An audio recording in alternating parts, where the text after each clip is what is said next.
சக்தி. என் அன்பு தங்கமே, நீ உயிராய் நேசிக்கும் உறவு ஒன்று தானாகவே உன் இல்லத்தில் வந்து இணைய போகின்றது. உனக்கு எந்த உறவாக வேண்டுமானாலும் இருக்கலாம்.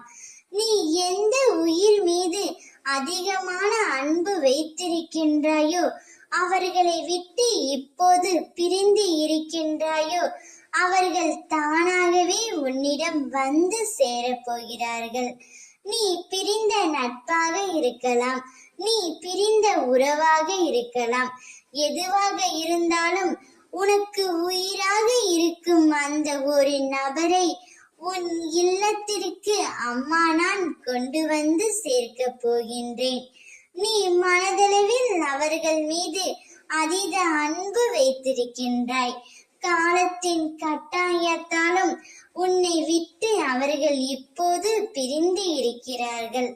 வாய்விட்டு யாரிடமும் சொல்லவும் முடியாமல், அழுகவும் முடியாமல், தனிமையில் மிகவும் வருந்திக் கொண்டே இருக்கின்றாய். உன் அம்மா நான் அதை அறிய மாட்டேனா என்ன? எனவே தான் நீ நேசிக்கின்ற உறவை உன்னுடன் சேர்த்து வைப்பதற்காகவே முடிவெடுத்து அவர்களே உன்னை தேடி வர செய்ய போகின்றேன். என் பக்தர்களை காப்பதற்காகவே என் கைகளை நான் எப்பொழுதும் விரித்தே வைத்திருக்கின்றேன்.